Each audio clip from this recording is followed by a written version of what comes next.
Welcome to the Stakesito podcast. Today, I'm extremely excited to have Eric Chen as my guest.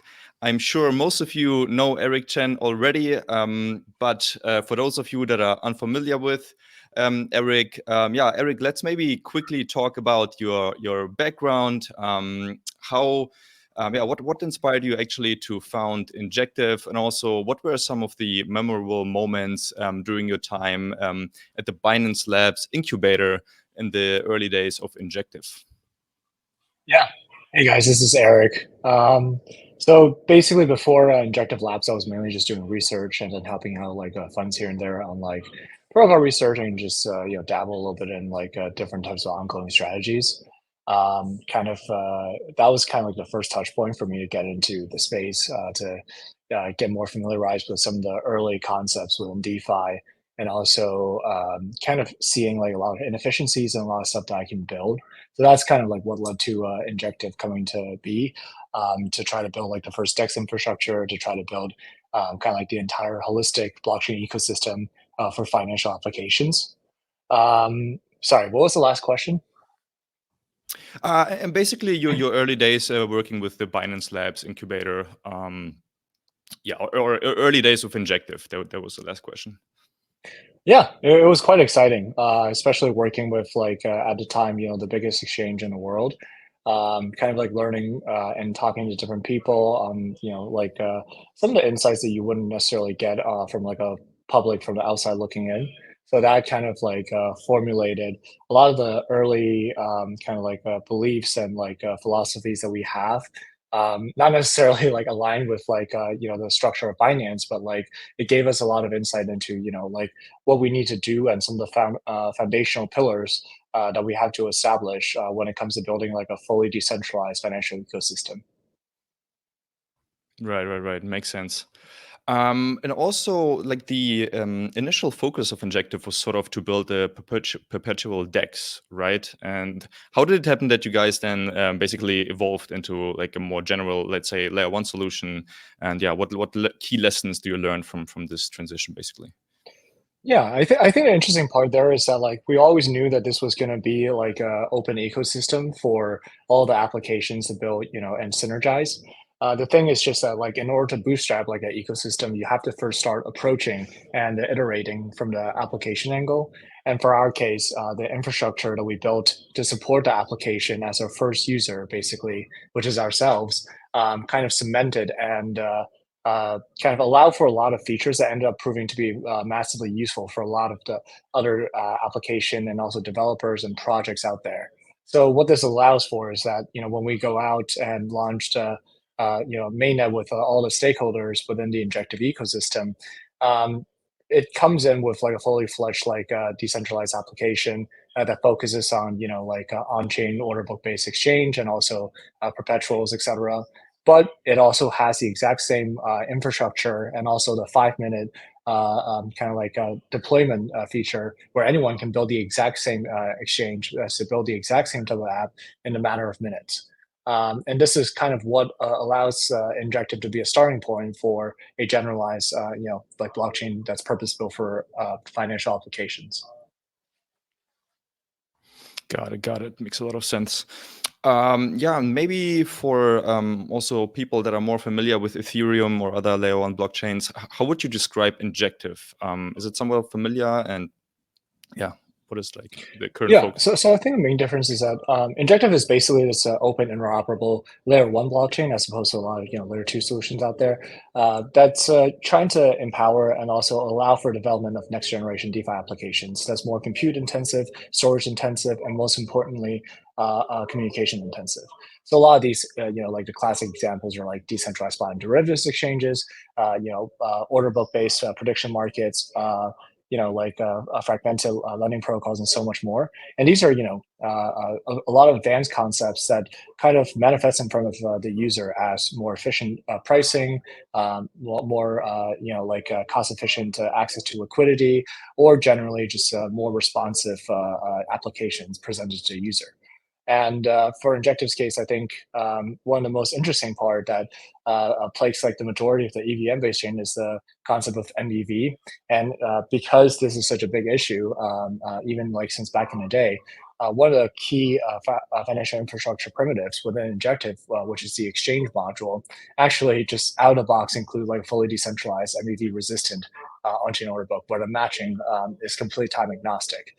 And beyond that, obviously, there's a lot of plug and play modules that are just natively optimized for the chain instead of as a smart contract, such as Oracle module, Bridge module, and a lot of others. And this just allows for developers to take advantage of these almost highway concepts to synergize, to have like always timelessly more cost-effective user experience, and also this environment where they can build the contract they want and enhanced by all these built-in modules.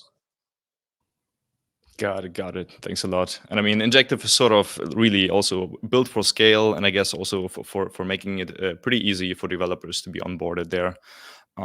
Yeah, that's awesome. And you guys, you had like two major upgrades this year, right? So the first one was the Volin upgrade in January 2024, and the next one was just very recently the Altaris upgrade in August 2024. So what are some of the major features that the Altaris upgrade brought recently?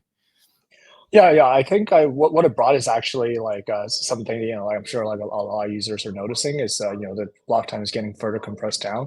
So the block time is getting faster and faster. That means the TPS is also bringing up. So I think that's one of the most exciting part about the Altaris upgrade is that there's a lot of improvements within the core chain that allows for general faster block processing speed, and actually prepares the chain itself for even bigger of a leap soon. And for the Volan upgrade, it's primarily focused on the RWA assets and also like the permission assets. And what this allows for is basically a lot of different types of like RWA or like permission assets, or different types of non-fungible yield-bearing assets to spawn on chain. Yeah, interesting. Sorry, fungible yield-bearing assets, fungible and non-fungible.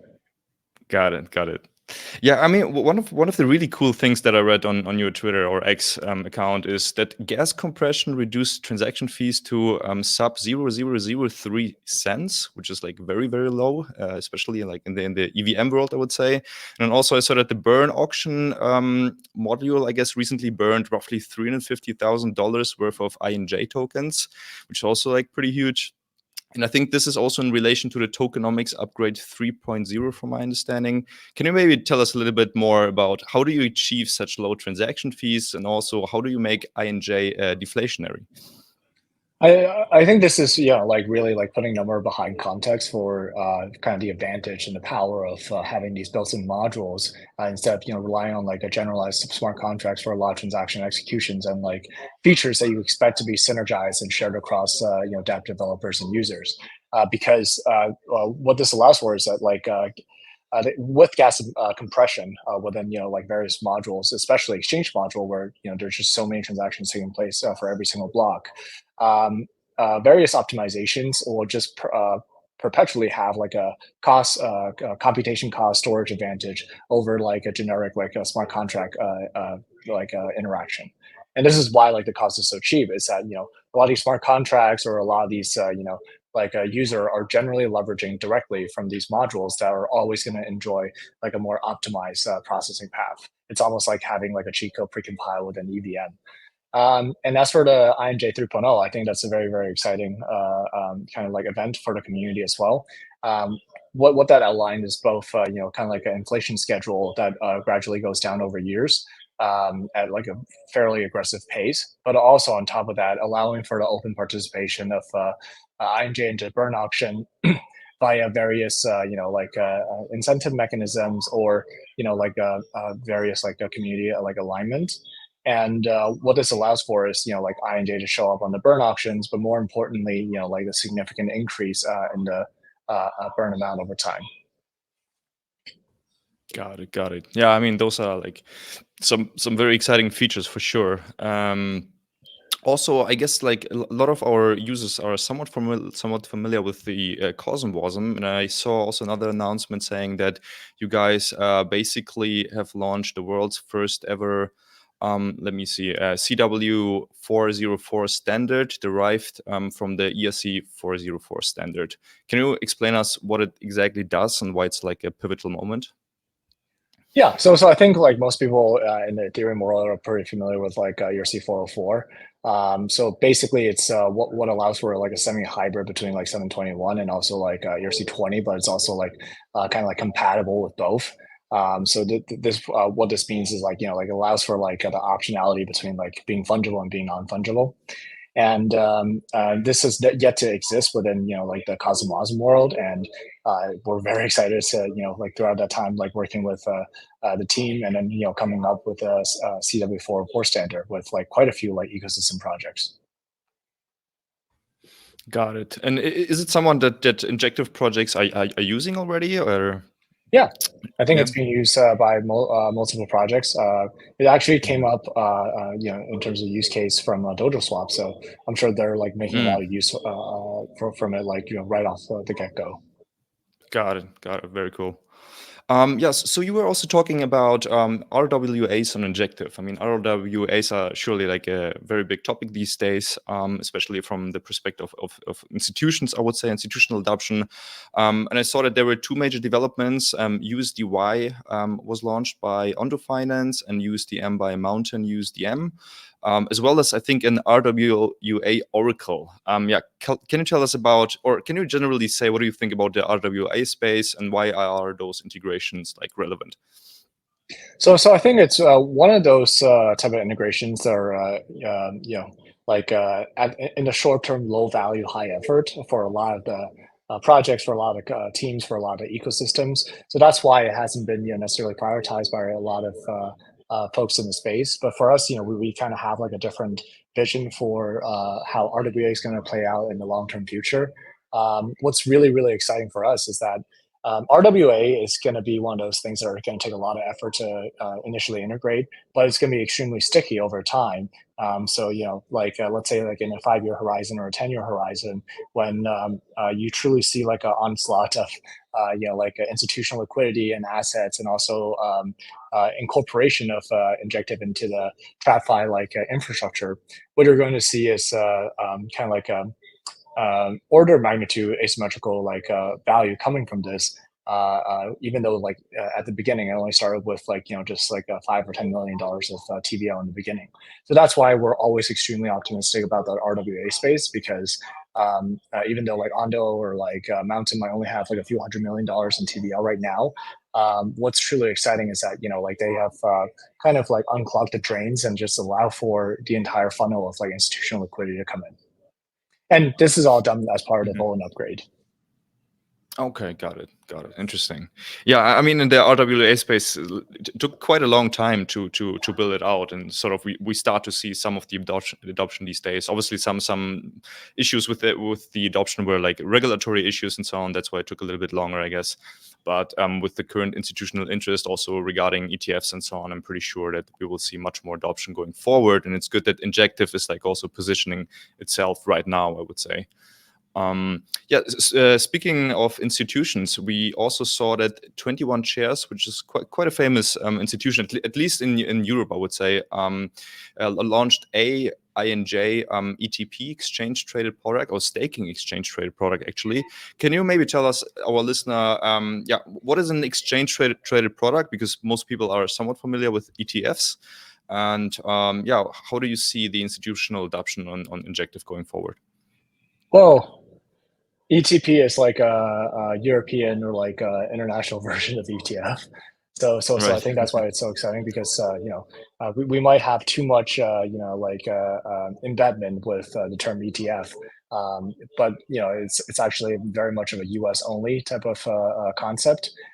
There's obviously ETF elsewhere, but like ETP is what's typically like most actively traded, or the more popular product in the majority of countries aside from the US.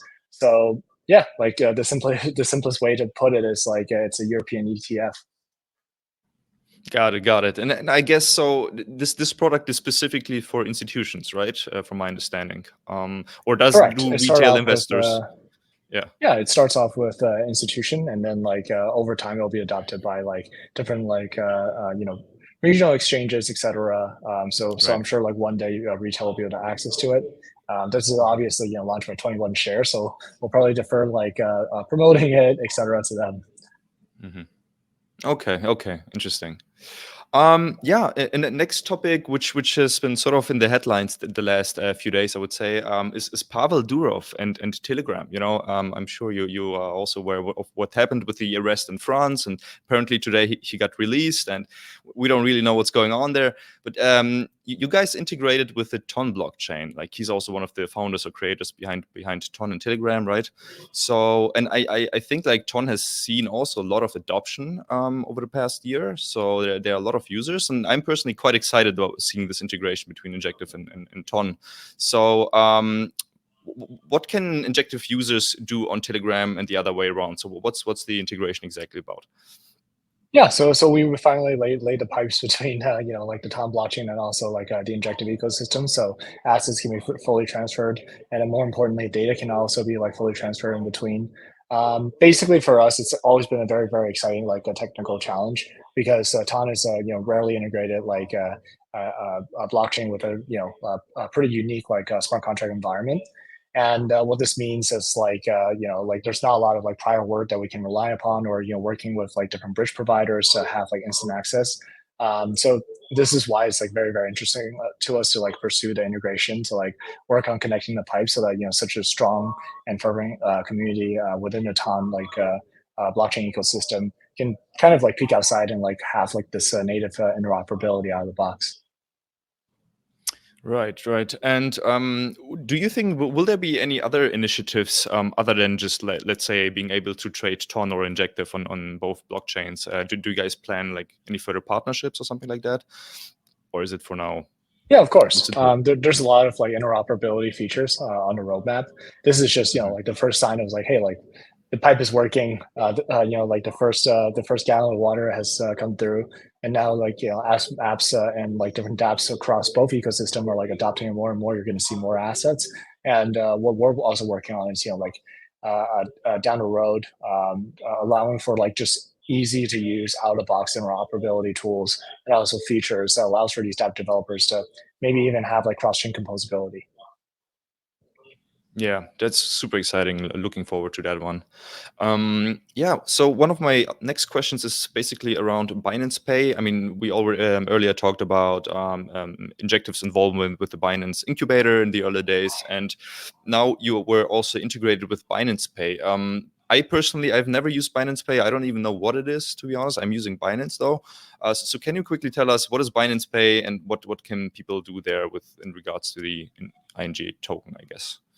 Yeah, quite simply put, I think in like applicable jurisdictions, you can pay for food, pay for drinks, pay for like different things through Binance Pay with INJ.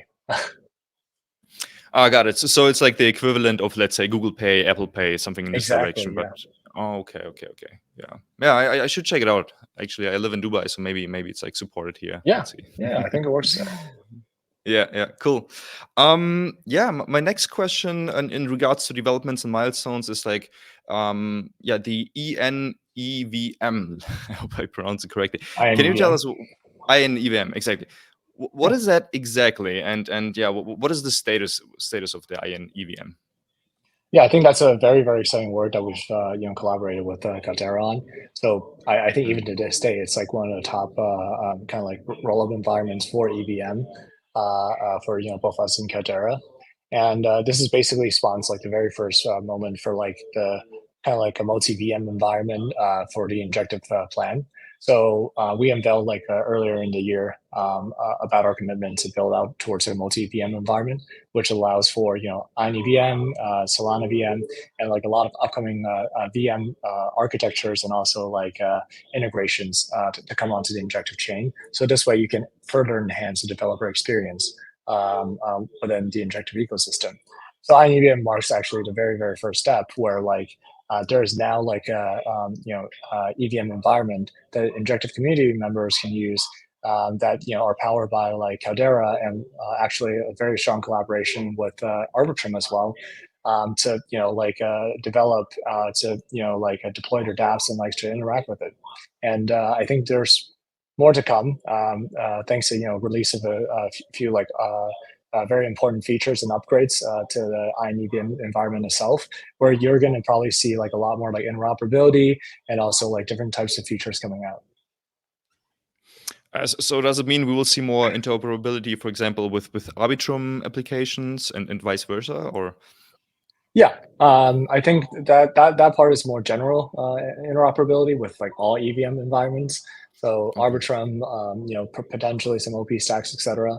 But I think for our case, Injective chain is kind of like somewhat communicating in a slightly different language than like typical EVM applications.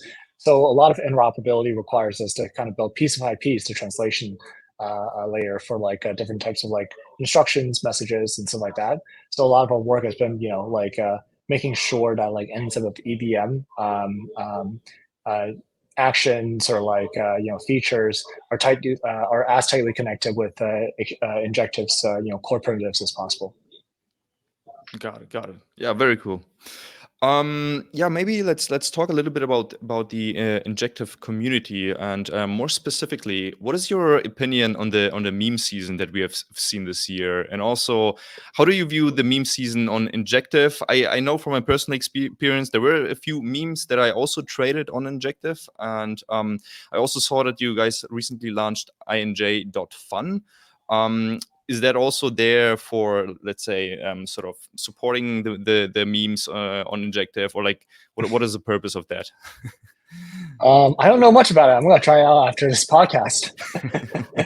Okay. Yeah, Yeah. I think these are like all like really fun things that are being built, because Injective had like a very strong meme coin community for the longest time, and then now it's like enhancing further thanks to a lot of like the ideas that executed really well within the Solana community. So I think a lot of community members within the Injective ecosystem are all kind of like bridging it over. Yeah, definitely. And yeah, I mean, I think like also the meme season currently seems like is like a little dried out a little bit, but I'm pretty sure it will come back. And we also saw like the meme season being pretty active in the early days of Injective, and I'm pretty sure we will have another one. Next question is around the Injective Ambassador portal. So yeah, I saw that you guys launched like a full portal there where people literally can do different tasks and so on to become a Ninja ambassador. Yeah, can you tell us a little bit more about that, about the portal and program? Yeah, so I think like for those who are already a Ninja ambassador, like the overall workflow and stuff like that, it's like pretty clear. But I think like the simple way to put it for those who are yet to be a Ninja ambassador is like, if you are like a lover, enjoyer of the Injective ecosystem, of the community within Injective, or you've been in the you've been a supporter for the Injective community for, could be a day, could be like a month, could be like a year. You're already a Ninja ambassador in a sense. You've probably like told your friends about the ecosystem. You probably like supported different dApps. So really, like signing up through the Injective Ambassador portal is really just telling other people that, hey, I'm actually like a Ninja ambassador too. And probably chances are, getting like an extra token of appreciation from the community. Yeah, definitely. And I will also make sure to link all the links in the description below. And yeah, I think it's also a good opportunity. Just get into Injective, spread the word, and the portal makes it super easy to actually, have a list of different tasks that you can do, like earn your experience points, and maybe you can do something with those points later down the road. So I think you guys are really strong when it comes to onboarding new community members and users. So it's like top-notch game here. Yeah, I think we are actually already done through all my questions here. So yeah, that was pretty cool. Can you let us know, yeah, what are the socials for Injective? How do people find Injective, and how do people find you, basically? Yeah, I think a great starting point is injective.com. You'll probably be able to find all the socials that you use to access and just stay up to date. For me, the best way to kind of keep in touch is probably like x.com or Twitter. It's at Eric Injective.